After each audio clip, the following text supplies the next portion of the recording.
João Pinho, por favor, você tem a palavra. Uma honra aqui abrir e participar do seminário.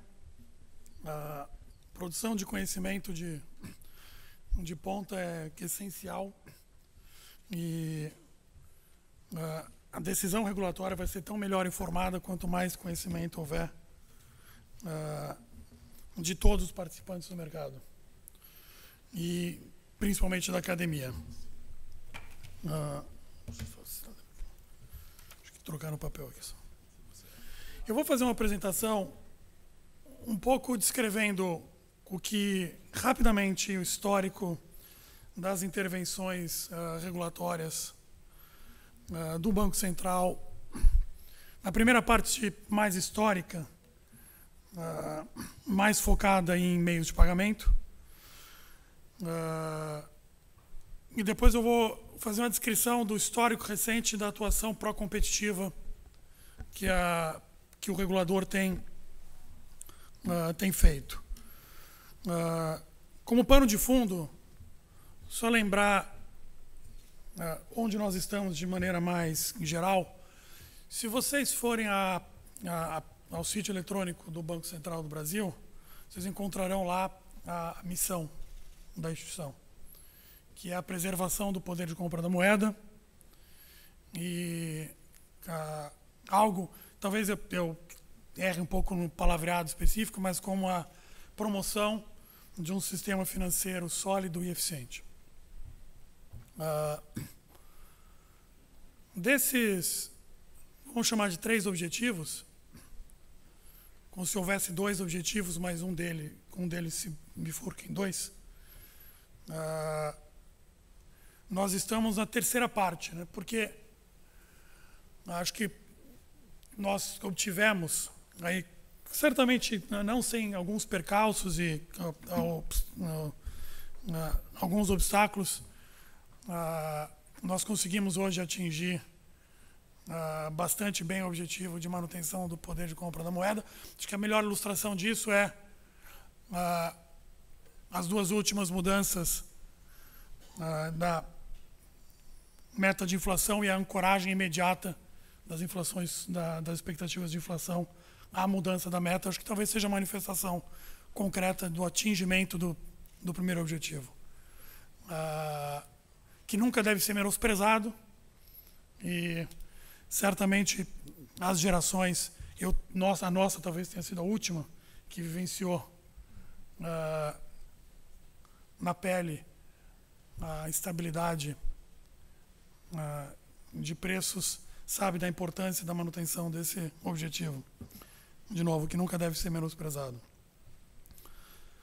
Solidez do sistema financeiro. Hoje acho que é possível afirmar peremptoriamente que nós temos um sistema financeiro bastante sólido, sobreviveu a uma recessão quase sem precedentes na história recente, quase incólume. Acho que essas 2, sendo muito direto, são condições necessárias para que você possa, ter energia e tranquilidade para avançar no terceiro objetivo, que é a promoção do sistema financeiro eficiente. E eu me sinto privilegiado porque, chegando ao Banco Central na época, no momento que você está perseguindo de maneira... Não que eu não tenha esse objetivo sempre foi perseguido, mas muitas vezes os 2 outros acabam se interpondo e ficam mais imediatos. E hoje nós estamos perseguindo uma agenda profunda e ampla de aumento de eficiência do sistema financeiro nacional. É uma demanda da sociedade, uma demanda absolutamente legítima, mas que eu gostaria de lembrar que a sua perseguição é possível muito porque nós atingimos o objetivo de manutenção do poder de compra da moeda e de construção do sistema financeiro sólido.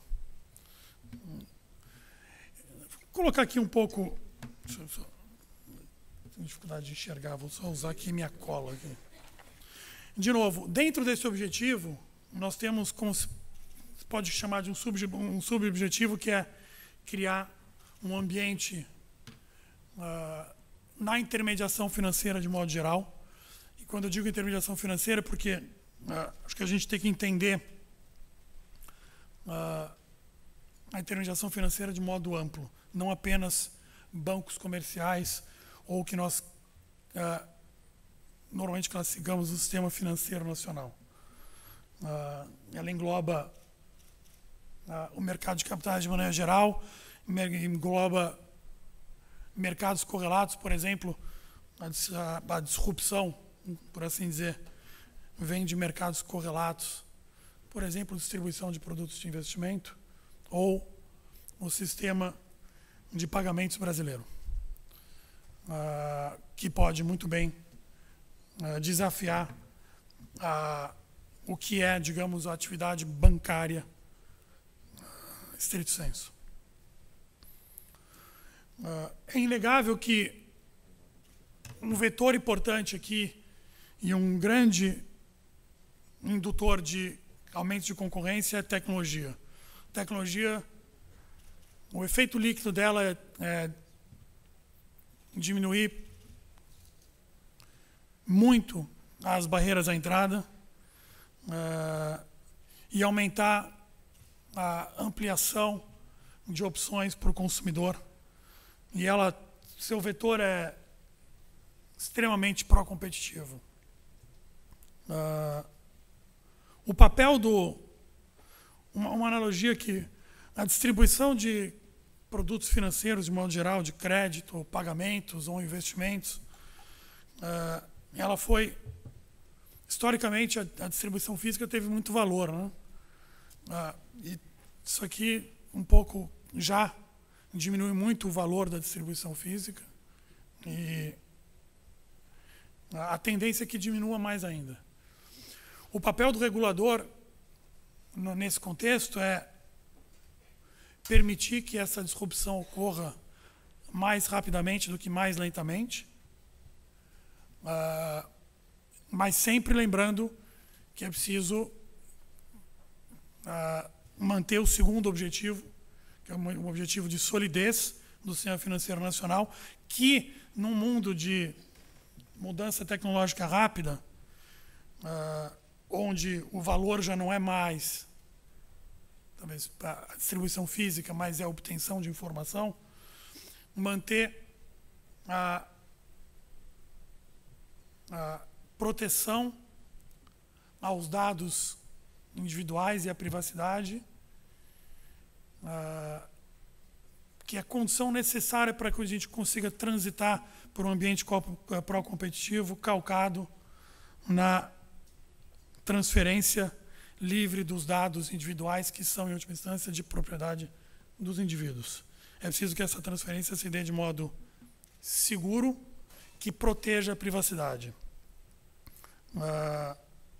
À custa de nós perdermos os avanços pró-competitivos, porque em face a uma reação, digamos, que será provavelmente legítima, de retenção de dados caso haja, por exemplo, vazamentos em larga escala. Ou pior ainda, no contexto que vai ser importante aqui, iniciação de pagamento não autorizada.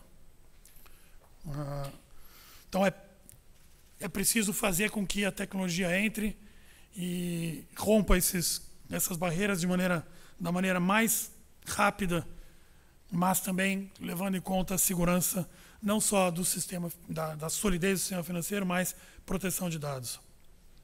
Acho que a consequência prática disso para o consumidor brasileiro vai ser a oferta de melhores produtos, mais adequados e mais baratos. Lembrando que esse é o objetivo último, né? Os outros são, de uma certa maneira, acessórios. Só que, evidentemente, você não consegue levar um serviço seguro, barato e conveniente para o consumidor no sistema bancário que não seja sólido o suficiente. De novo, tecnologia diminuiu as barreiras à entrada que comoditizou um pouco a informação. É crucial lembrar aqui que parte da estratégia essa ruptura não ocorreu necessária, não ocorreu somente e não necessariamente, e não primordialmente no mercado de crédito. E é comum em outras indústrias, na verdade, que a ruptura venha de mercados correlatos. Eu acho que o que a gente observa aí no mercado de meios de pagamento é consequência disso. E uma ilustração bastante forte.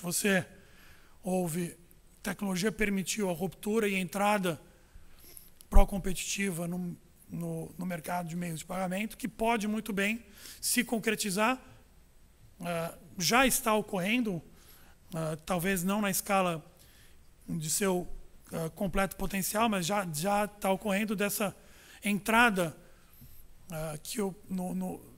em meios de pagamento se materialize numa entrada e desafio no mercado de crédito, especificamente. Afinal de contas, se você tem relacionamento com o cliente estabelecido, por exemplo, por um produto de meios de pagamentos, digamos, adquirência de transações de débito e crédito, é natural que no segundo momento, ao estabelecer relacionamento com o cliente, você possa subscrever crédito. Outro exemplo importante e fascinante vem das plataformas de distribuição de produtos de investimento. A gente, durante muito tempo, pensou do lado dos ativos dos bancos, né? Crédito, subscrição de crédito, custo do crédito. E parte da ruptura veio do lado passivo, né? Dos produtos de investimento. Então você vê vários atores, inclusive um deles, um importante, que hoje tem um banco. E você vê esse movimento de um lado para o outro, de instituições de pagamento adquirindo operações, ou pedindo licença, ou adquirindo operações bancárias ou quase bancárias. Talvez você, inclusive, veja um movimento no sentido contrário, de instituições bancárias querendo se tornar instituições de pagamento. O regulador tem que ter em mente esses movimentos, tem que ter em mente as diferenças regulatórias e possíveis arbitragens regulatórias que haja nesse processo, para garantir que haja um nivelamento de condições competitivas entre todos os atores.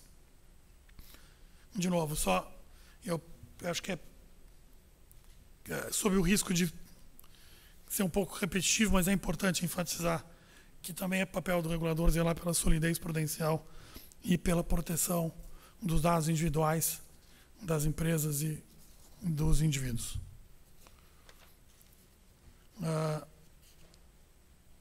Nós temos aqui,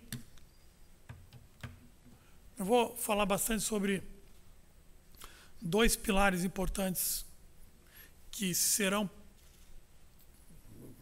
extremamente pró-competitivos de modo estrutural. A modernização dos meios de pagamento e a chegada, em última instância, num modelo de open banking. Só para dar um pouco de contexto histórico, isso aqui é o longo caminho que nós traçamos. Eu não vou entrar aqui nos detalhes históricos, mas eu gosto de colocar esse slide para ressaltar que a gente caminhou de maneira muito bem sucedida no fomento a um sistema de meios de pagamentos eficiente e com uma quantidade bastante intensa, um grau bastante intenso de competição. O Brasil é um caso de sucesso de penetração de meios de pagamento, vamos dizer, de plástico. Alguns países, por conta da inexistência de legado e de infraestrutura anterior, vamos dizer, há exemplos, alguns exemplos na África, mas o exemplo mais que vem à mente de todos é a China, que saltaram o passo do plástico e em meios de pagamento foram diretamente para um modelo de pagamento, digamos, pagamento instantâneo por aplicativos de meios de comunicação. O Brasil traçou, até pela existência de legado, que traçou um caminho diferente, mas que é um caminho de sucesso em penetração de meios de pagamento.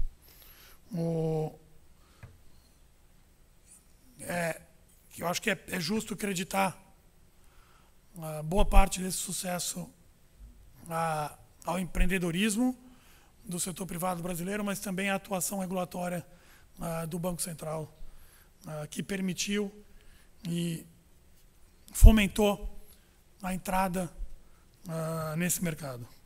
O projeto de Open Banking, ele em última instância chega e conversa com a agenda de meios de pagamento quando nós chegarmos na quarta fase, que é a fase de iniciação de pagamento. Mas o que é o projeto de Open Banking em última instância? O projeto de Open Banking, ele primeiro, é o reconhecimento já celebrado na Lei Geral de Proteção de Dados que a propriedade dos dados individuais é do indivíduo, e é o diagnóstico de que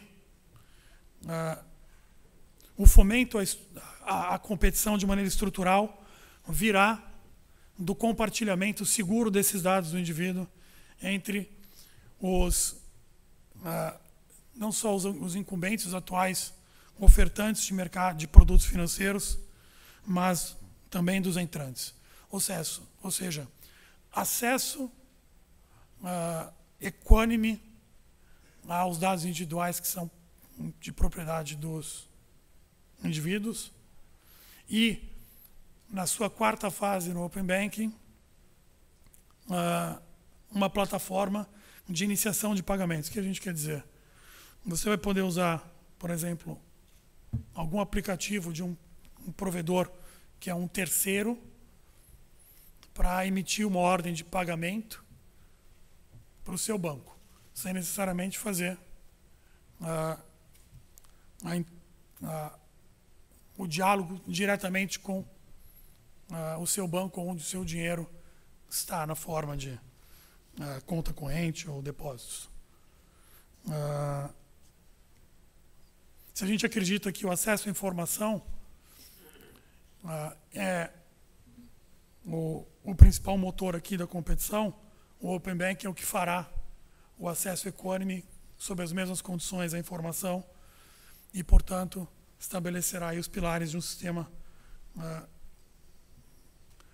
financeiro, sistema de pagamentos e de intermediação financeira, de modo geral, pró-competitivo. Então, ele na sua quarta fase, que é a fase de iniciação de pagamentos, fala com meios de pagamento. O outro projeto crucial, um dos nossos pilares, tanto de eficiência como também um projeto pró-competitivo, é o projeto de pagamentos instantâneos. Nós, por decisão regulatória, entendemos que a plataforma de liquidação e base de endereçamento de pagamentos instantâneos é um essential facility, ou seja, é uma camada de coordenação, não de competição, a qual os provedores de meios de pagamento vão se plugar. Por isso, a decisão tomada pelo Banco Central do Brasil de fazer sua provisão de liquidação e a base de endereçamento que eu quero dizer é a chave que você usa para iniciar um pagamento. Vamos dizer, hoje, para fazer uma TED, você inclui várias informações sobre o recebedor, né? CNPJ, CPF, nome, essas coisas todas. Base de endereçamento é basicamente você incluir um número de telefone, ou um e-mail, ou ler um QR Code para fazer um pagamento que reconheça aquele QR Code, o e-mail reconheça quem é o recebedor, e esse pagamento será feito 24/7, 24 horas por dia, 7 dias por semana, de maneira instantânea. Quando eu digo instantâneo, é um limite máximo de tempo para a operação ser liquidada. Você pode imaginar que para pagamento de alguns tipos de serviços ou produtos é crucial. Pagar um táxi, a gente não paga táxi hoje. Você não faz uma TED, porque fora do horário de operação do STR, ele não consegue receber e verificar o recebimento daquilo, né? E pode demorar um pouco, né? Então, a ideia é que você possa pagar restaurante, TED, táxi, mas uma série de outros pagamentos, e, em última instância, um modelo de pagamento instantâneo será para qualquer operação. É óbvio que tem um sequenciamento das operações prioritárias para isso, para pagamentos instantâneos, que é uma decisão que está sendo tomada de maneira interativa entre o regulador e o mercado na forma de um fórum de pagamentos instantâneos. De novo, mas tem uma decisão de substância aqui, que é a liquidação centralizada e a base de endereçamento centralizada, porque a ideia de que são essential facilities e de que essa é uma camada de coordenação, não de competição. A gente quer evitar o sistema chinês, é arguível que seja um sucesso, é arguível que seja um sucesso, mas hoje eles enfrentam alguns problemas de fragmentação. Óbvio que uma vantagem de ter um legado, e talvez por causa dele ter começado um pouco depois, é que você começa com o aprendizado que outros países tiveram.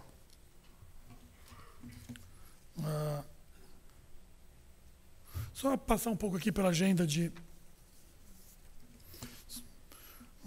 um pouco de prestação de contas, e colocando aqui um pouco das ações recentes pró-competitivas que o Banco Central tomou no âmbito...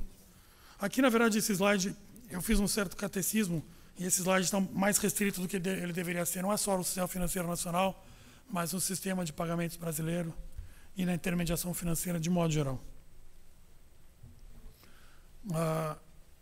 Agenda de garantias. Tem uma agenda enorme de melhoria da visibilidade e melhoria da execução de garantias, independentemente de diferentes metodologias e discussões que possa haver na academia a respeito da magnitude, da importância da inadimplência, por exemplo, para explicar o spread nas operações de crédito, é inegável que inadimplência e segurança de garantias, sob qualquer mensuração razoáveis, são de primeira ordem. Então, nós temos uma agenda ampla e profunda de melhorias de garantias. Por exemplo, o estabelecimento do marco legal que permite a marcação de ônus e gravames de ativos financeiros em registradoras e depositárias centralizadas eletrônicas. A permissão da chamada duplicata escritural, ficou popularmente conhecida como duplicata eletrônica, que é para tirar o caráter de cártula da duplicata, duplicata como se fosse o duplo, né? Físico. O registro centralizado de recebíveis de cartão de crédito, com a imposição de interoperabilidade entre as registradoras. Nós escolhemos ir para um modelo de registro com competição. A ideia de que nessa camada é uma camada de competição, então, evidentemente, isso impõe a necessidade de interoperabilidade, ou seja, você não pode marcar o ônus e gravame. Por exemplo, eu dei um recebível de cartão de crédito como garantia para uma operação e marcar esse ônus e gravame na registradora A sem que a registradora B saiba, porque isso diminui a segurança e, portanto, o valor desse recebível como uma garantia ser dada, um lastro ser dado numa operação de crédito. O empréstimo de títulos por corretoras e distribuidoras de valores imobiliários e a autorização, por exemplo, do uso de modelos internos para precificação de imóveis. E em meios de pagamento. E aqui eu vou fazer um comentário um pouco mais detido. A primeira ação que está nesse slide é o limite para as tarifas de intercâmbio nos arranjos de pagamento nas operações de débito. Vocês podem me perguntar. Essa apresentação toda enfatizou e repetiu várias vezes os termos competição, concorrência, pró-competitivo, e essa é uma limitação de preço. Deixa eu deixar bastante claro aqui. O objetivo é o aumento de eficiência na intermediação financeira. A primeira aposta, e aposta sempre recorrente, é aposta na competição. É que a concorrência fará o seu trabalho e entregará os benefícios para o consumidor. Agora, é possível que em algumas circunstâncias a concorrência não consiga atingir todo o seu potencial benefício para o consumidor. Nesses casos, não só justifica-se, mas como pode se impor ao regulador uma intervenção no ambiente econômico, de modo a garantir a eficiência quando a competição não trouxe todos os seus potenciais benefícios. Pode ser por razões diferentes. E esse é o exemplo de uma ação nesse sentido. Houve aqui o diagnóstico de que a determinação de tarifas de intercâmbio, que é a remuneração do emissor de cartões, nesse caso de débito, que ela não era sujeita à disciplina suficientemente forte da competição, como em outras partes da cadeia de meios de pagamento. A vedação é que as instituições bancárias impeçam ou limitem o acesso de instituições de pagamento a serviços de pagamento como débitos autorizados, boletos, TEDs e DOCs. São todas essa é uma intervenção de caráter estrutural, mas pro-competitivo, para equalizar as condições concorrenciais. A permissão que emissores de moeda eletrônica possam remunerar os saldos dos clientes. Isso aqui, lembra que um moedeiro eletrônico, ele por imposição regulatória tem que ter isso lastreado totalmente em títulos públicos no Banco Central. E por que não permitir que a remuneração desses títulos públicos seja transferida para os seus clientes? Se esse é um negócio, tem valor para o cliente, e os ofertantes estão dispostos a fazê-lo, por que não? No grande grupo de quedas de barreiras à entrada, aqui nós temos uma intervenção importante, que é a segmentação e regulação proporcionais. O que quer dizer isso? Isso quer dizer que simetria não necessariamente quer dizer tratar todo mundo igualmente, mas sim saber tratar diferentemente os diferentes. Aqui é a proteção regulatória prudencial proporcional ao risco prudencial que a instituição possa causar. Isso nos permite, por exemplo, fomentar a entrada de maneira segura a instituições. Não é permissividade, é carga regulatória compatível com o risco que a instituição pode impor. E com isso fomentar a entrada de agentes que imponham menos risco regulatório, menos risco prudencial, perdão.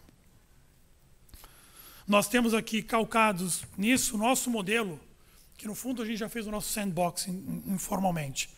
As fintechs de crédito, por exemplo, elas começaram a operar com uma certa roupagem regulatória, por meio de correspondentes bancários.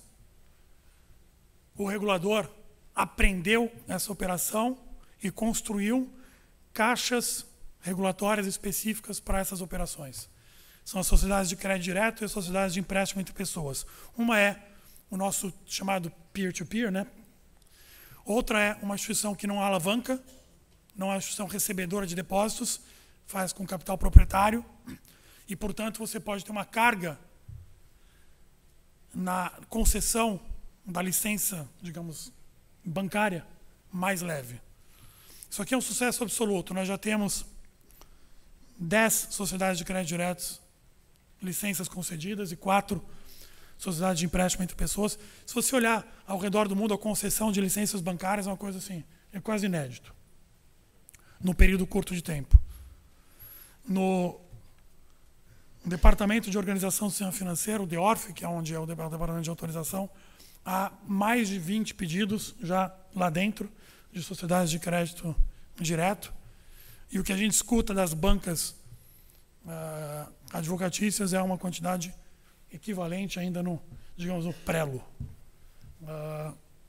É um sucesso absoluto. É o fomento à entrada segura. E que eu já disse, Open Banking e pagamentos instantâneos que, grosso modo, podem ser colocados dentro da caixa de queda de barreiras à entrada. O aperfeiçoamento do cadastro positivo certamente é não só causa diminuição no risco na subscrição de crédito, mas aumenta o nivelamento de condições competitivas entre concorrentes, na medida que as notas de crédito agora são compostas não só pelas informações negativas, mas também pelas informações positivas. A nota de crédito, que sempre esteve à disposição dos credores sem consentimento. A nota de crédito apenas. A gente só está compondo a nota de crédito com mais informação. E aqui um pequeno comentário sobre o Open Banking. Open Banking é um grau de magnitude de compartilhamento de informação muito acima do que é o cadastro positivo. Você vai compartilhar informações de investimentos, informações de transações.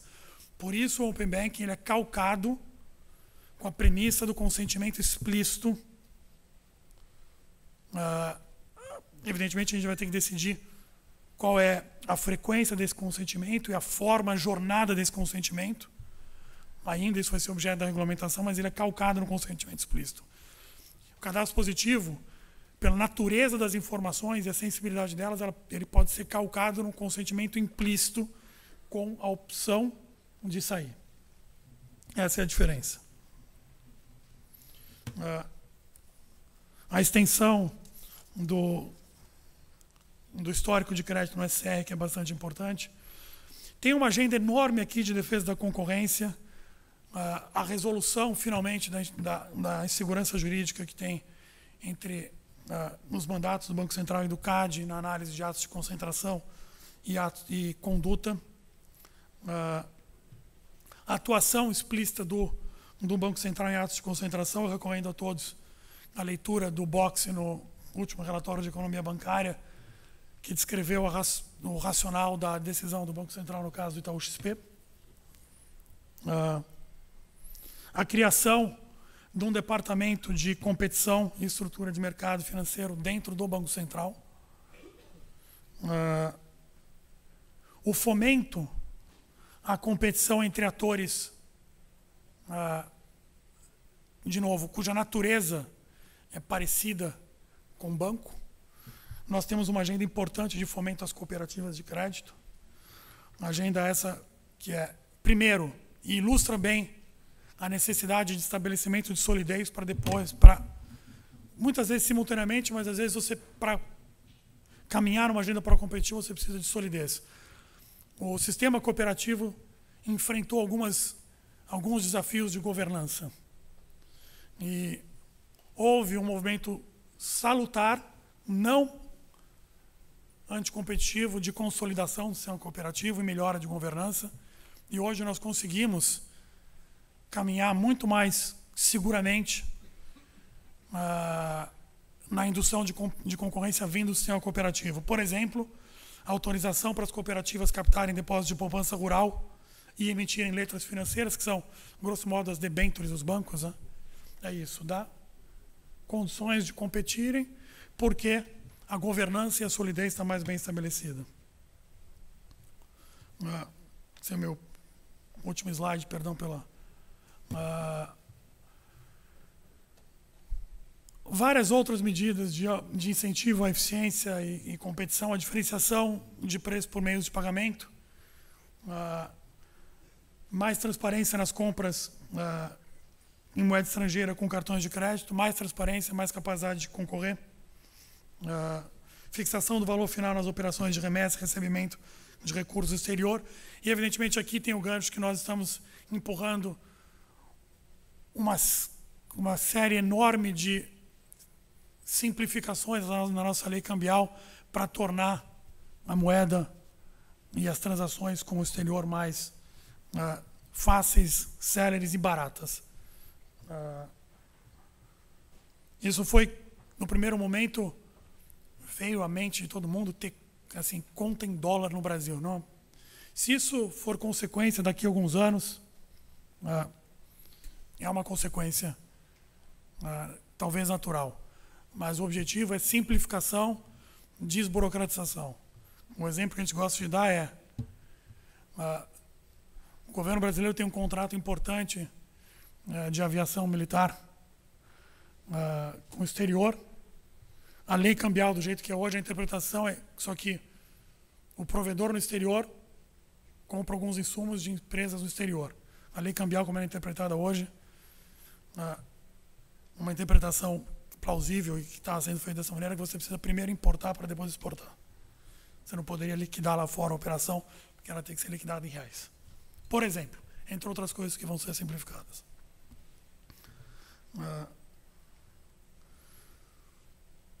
Enfim, nós estamos caminhando também, por exemplo, para o uso no financiamento imobiliário de outros indexadores, além da TR, IPCA aqui, pode fazer pré também.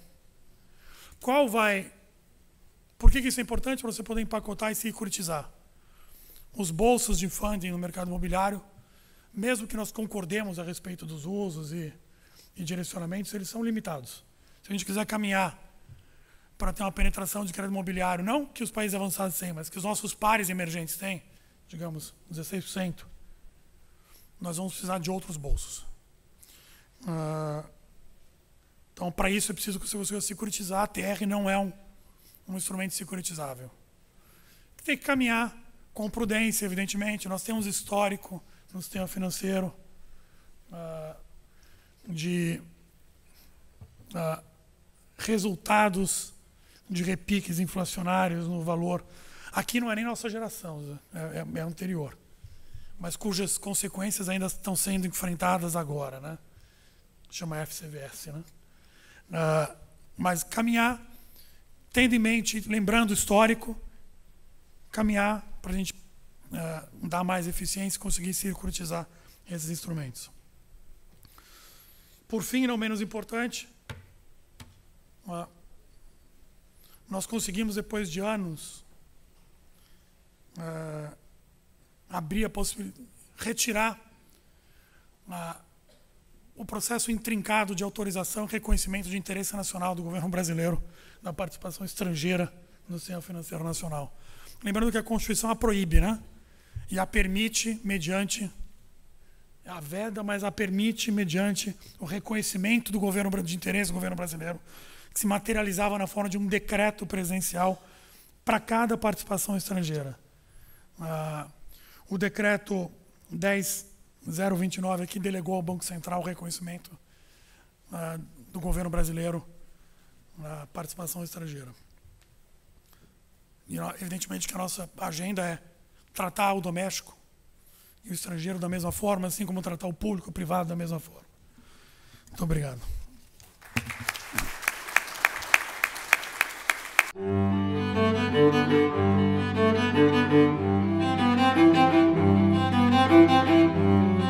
Thank you.